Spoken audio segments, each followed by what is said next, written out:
और बस थोड़ा सा ही बचा है, इतना सा खा लो। देखो, अगर इतना नहीं खाओगी तो शक्ति नहीं मिलेगी। खा लो। खा लो बेटी, मेरी बच्ची, थोड़ा सा खा लो।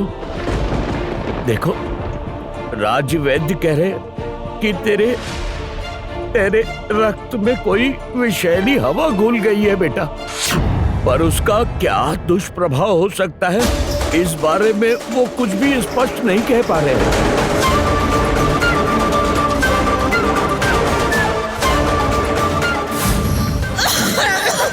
सच में छोटी माँ, सच में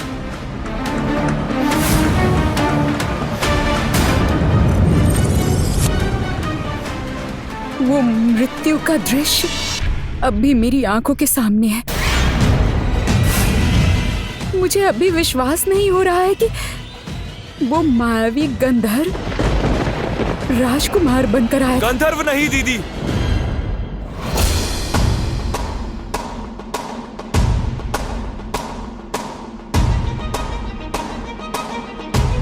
ये देखिए,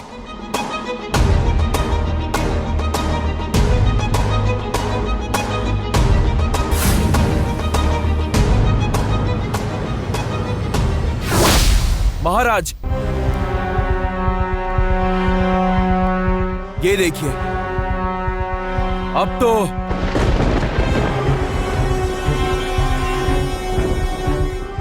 तो किसी को मेरी बात पे संदेह नहीं होगा ना। जो गंधर्व राजपुत्र बनकर रूपनगर में घुसा था, वो असल में एक राक्षस था,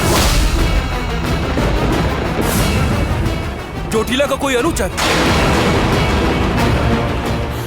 अरे बाप रे, मुझे तो डर लग रहा है, मेरे तो रोंगटे खड़े हो रहे हैं। जय माँ बासुली चंडी, जय हो माँ, आपकी कृपा है। जय हो, आपकी कृपा से हमारा रूपनगर सुरक्षित बचा हुआ है। पर महाराज, हमारे सुरक्षा कवच को भेद कर वो राक्षस अंदर कैसे चला आया? उसने कोई रक्षा कवच नहीं भेदा, वो तो दीदी का हाथ थाम कर आया। अगर रूपनगर की राजकुमारी यदि किसी दिन कुक्कुश का हाथ पकड़कर रूपनगर के महल में लाएंगी, तो फिर रक्षा कवच क्या करेगा? फिर तो स्वयं देवी बासुली चंडी या कोई देव, कोई भी रूपनगर की रक्षा नहीं कर पाएगा।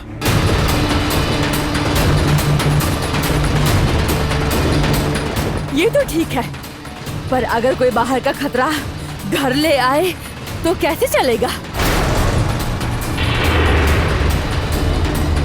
तो फिर तो अब यही प्रश्न आप सभी स्वयं अपने से पूछिए। अच्छा दीदी, आप मुझे एक बात बताओ, आपको क्या हुआ था कि आप किसी अनजान व्यक्ति को हाथ पकड़कर राजमहल के अंदर लेकर आई? और साथ में तो ये भी थी, इसने क्या आपको मना नहीं किया? अरुंधति, आराम से।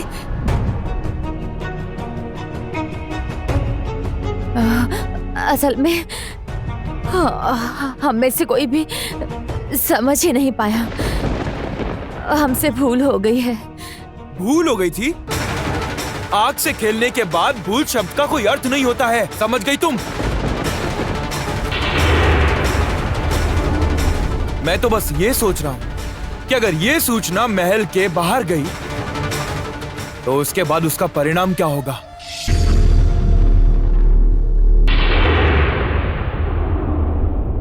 कुमार ने रूपनगर की भलाई के लिए ही ये सब किया है, उसे बाहर निकालना ही ठीक होगा।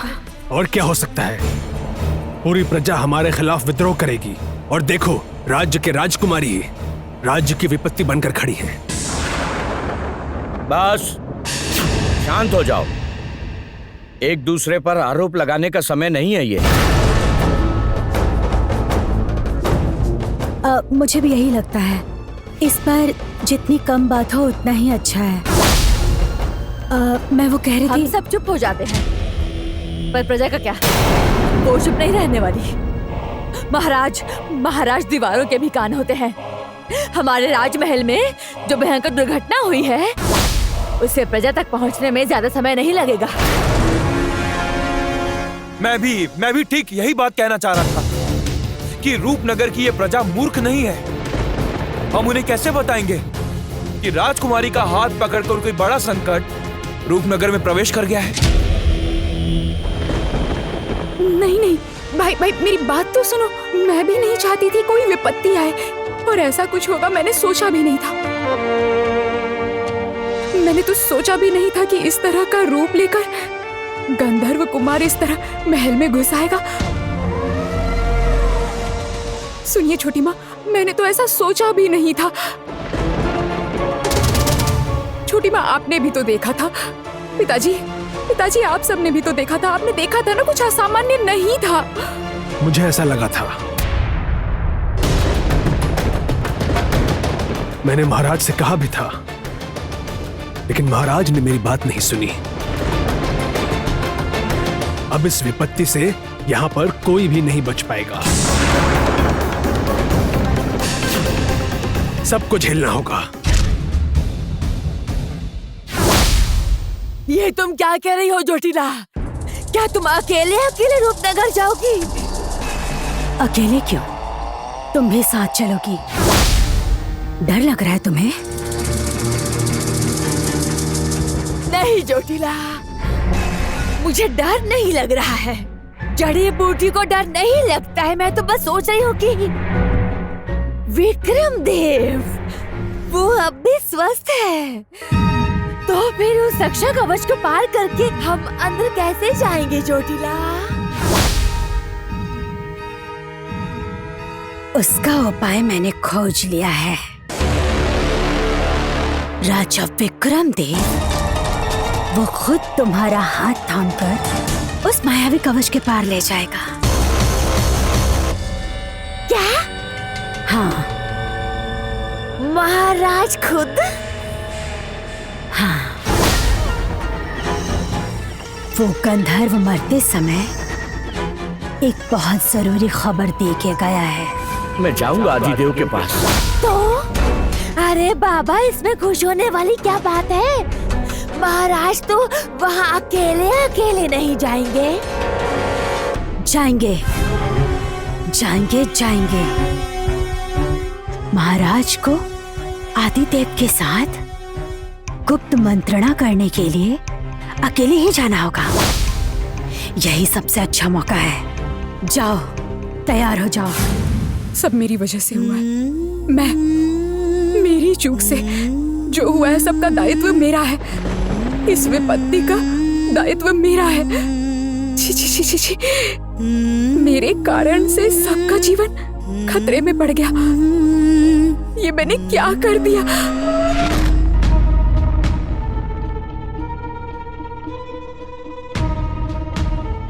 रूपमती,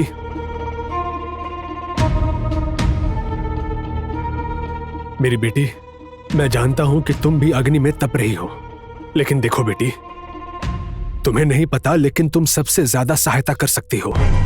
क्या करना होगा मुझे? बताइए, आप सब बताइए, बोलिए ना, क्या करना होगा मुझे? मैं कुछ भी करने के लिए तैयार हूँ।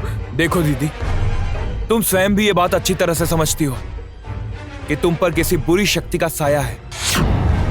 इसी वजह से राज्य में एक के बाद एक अनहोनी हो रही है।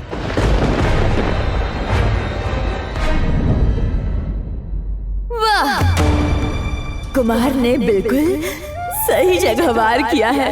बहुत अच्छे।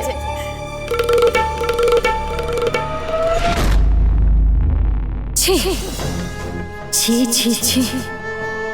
सिंहासन के लोभ में कुमार रूपमती को इस तरह आहत कर रहा है।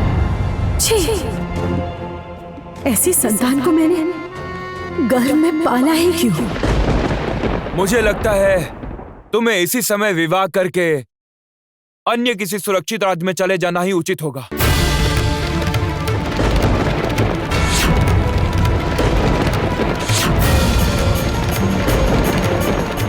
विवाह? तो क्या सच में रूपमती का विवाह कर देना ही सही निर्णय होगा? और ये केवल सही ही नहीं बल्कि यही एकमात्र उचित निर्णय है। इसी में तुम्हारी भलाई है और इसी में रूपनगर की भलाई है।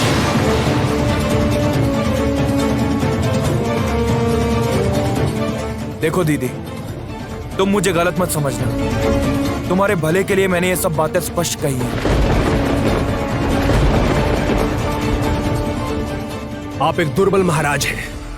राजकुमारी को आपकी दुर्बलता की वजह से ही एक खुश हमारे राज्य में घुसकर हमारे साथ रहकर हमारे ही राजघराने में वो घूमता है, फिरता है और जो चाहे वो करता है।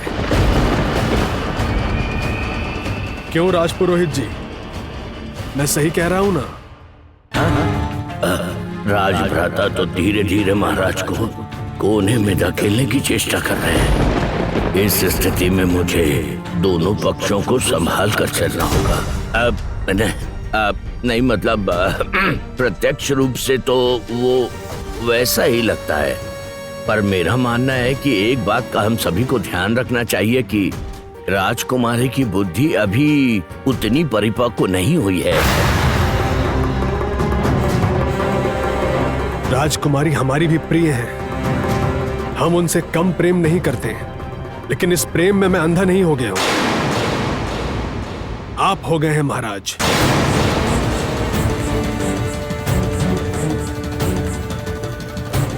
क्या आपको नहीं लगता कि आप शारीरिक और मानसिक तौर पर भी दुर्बल हो चुके हैं? क्या आपको अभी नहीं लग रहा रूपनगर के लिए, रूपनगर के लोगों के लिए, रूपनगर के भविष्य के लिए अब राज सिंहासन का दायित्व आपको छोड़ देना चाहिए?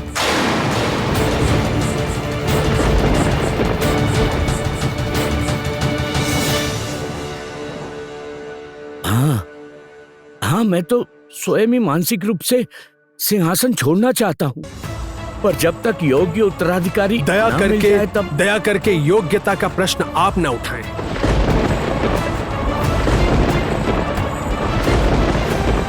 हम सब जानते हैं कुमार इस राज्य के राजा बनने के योग्य हैं, और मैं ये भी जानता हूं कि राज्य के लोग भी यही चाहते हैं। तो फिर आपको क्या समस्या है?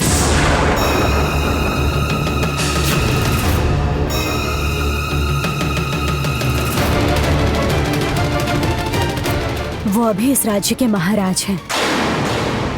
मुझे लगता है महाराज के निर्णय पर हम सबको पूरा भरोसा करना चाहिए।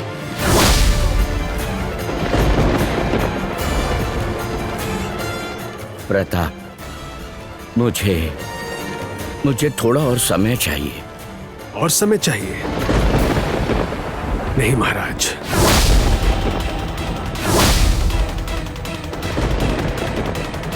राज्य के राजा होने पर भी अगर राज्य की सुरक्षा आपसे नहीं हो पा रही है तो फिर जो भी करना है वो मुझे ही करना होगा। इसलिए मैं आज ही राज्य के हर कोने में रूपमती के स्वयंवर की घोषणा कर देता हूं।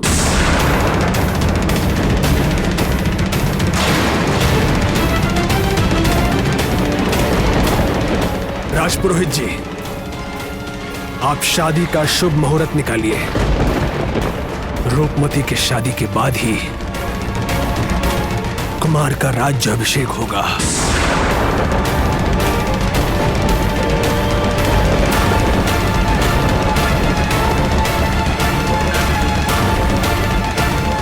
मैं अभी पूरे राज्य में यह सूचना भिजवाने की व्यवस्था करता हूँ। मैं भी चलती हूँ, मेरे भी बहुत से काम बाकी हैं। रीति रिवाजों से लेकर विवाह के आयोजन तक सब मुझे अकेले ही संभालना होगा।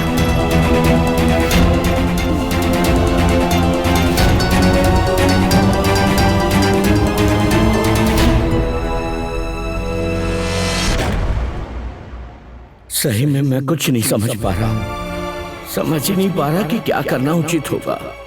क्या करूं जिससे राज्य की उन्नति हो। 3 दिन के भीतर यदि राजकुमारी का विवाह संपन्न नहीं हुआ तो राजकुमारी का मृत्यु का योग है महाराज। चोटिला, मैं क्या कहना चाहती हूँ वो तो सुनो। महाराज आदिदेव की उस गुफा में अकेले जा रहे हैं, लेकिन वो हमें अपने साथ रूपनगर के अंदर क्यों ले जाएंगे? जाएंगे जाएंगे।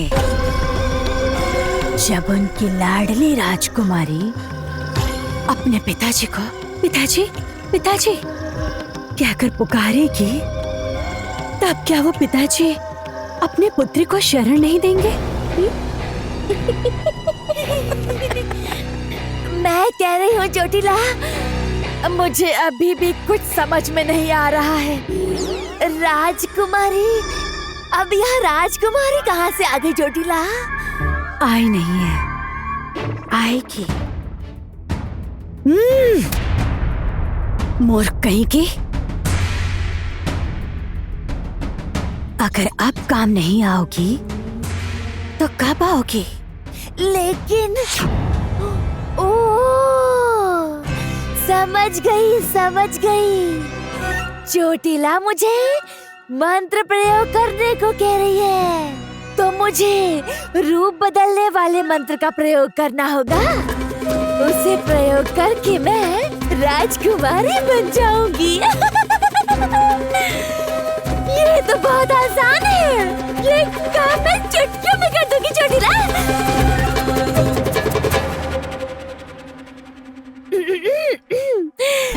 कह रही हूँ चोटिला, क्या तुम्हें राजकुमारी का चेहरा याद है? मुझे तो याद नहीं है। राजकुमारी का चेहरा तो मुझे भी धुंधला सा याद है, धुंधला सा। अच्छा ठीक है, इसकी जरूरत नहीं है, बस रूप मिलना चाहिए। क्या मतलब चेहरा मिलाने की जरूरत नहीं है? तो फिर क्या करेंगे चेहरे का? जाओ, आवश्यकता नहीं है मुख मिलाने की मुझे। अच्छा ठीक है, जाती हूँ चोटिला, जाती हूँ। चोटिला की जय, चोटिला की जय।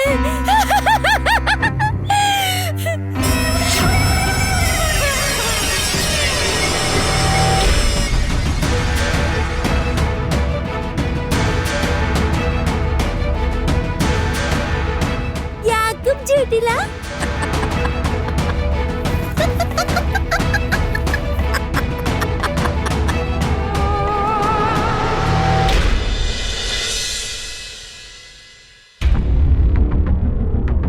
क्या बात है?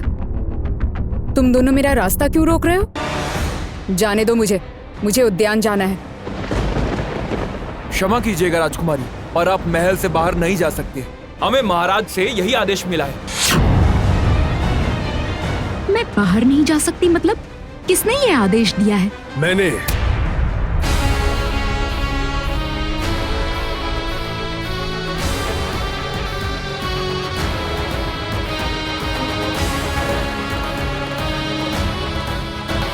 मैंने ये आदेश दिया है। और कुछ दिन बाकी हैं, इसलिए आपका बाहर जाना सही नहीं है। अब आप सिर्फ शादी के बाद ही अपने जीवन साथी का हाथ पकड़कर यहां से बाहर जा सकती हैं। इसका मतलब तब तक मुझे यहाँ पर बंदी बनकर रहना होगा? नहीं, आप गलत समझ रही हैं रूपवती। मैं ये सब इसलिए कर रहा हूं ताकि आप पर कोई विपत्ति ना आ सके, इसीलिए आपको सुरक्षित रख रहा हूं। चिंता मत कीजिए। और सिर्फ आप ही क्यों, इस राज्य से बाहर किसी को भी जाने की अनुमति बिल्कुल नहीं है।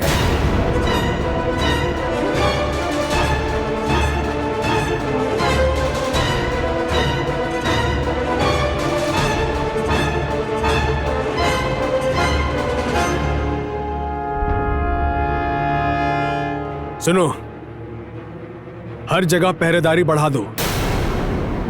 न राज्य के बाहर से कोई अंदर आएगा और ना ही अंदर से कोई बाहर जाएगा। जाओ।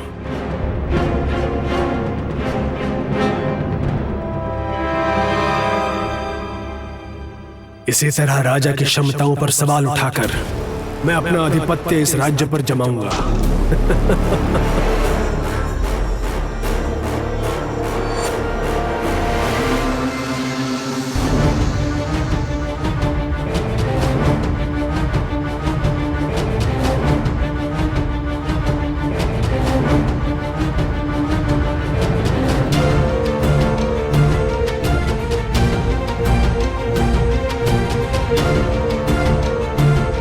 कौन?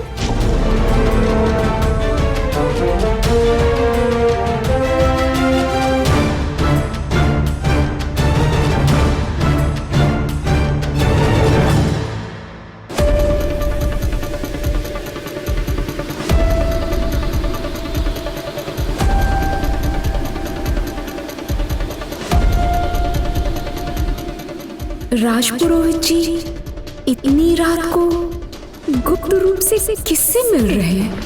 हमें अपना काम जल्दी पूरा करना होगा क्योंकि यहाँ कुछ देर में एक और पुरोहित आ जाएंगे।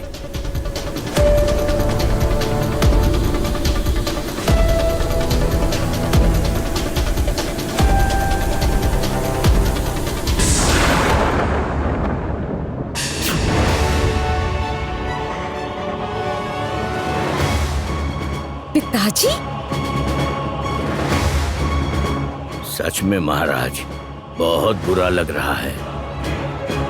ऐसा कठिन समय आया है कि आपको अपने ही स्वयं के महल से गुप्त रूप से निकलना पड़ रहा है। कठिन समय को ही तो बदलना है राजपुरोहित जी। इसीलिए तो मैं आदिदेव के पास जा रहा हूँ, राज्य का भविष्य जानने के लिए।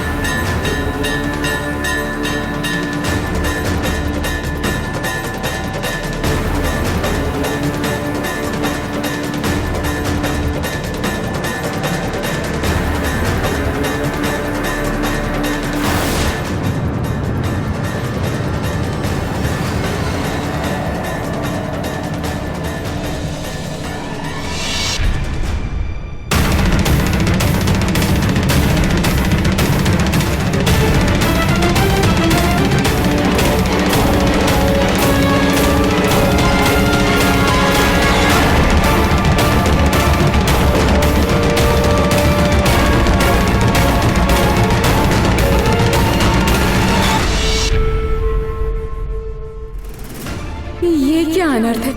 पिताजी इस तरह रात के अंधेरे में अकेले निकल गए। नहीं नहीं, पिताजी के प्राण संकट में हो सकते हैं। मैं पिताजी को अकेला नहीं छोड़ सकती।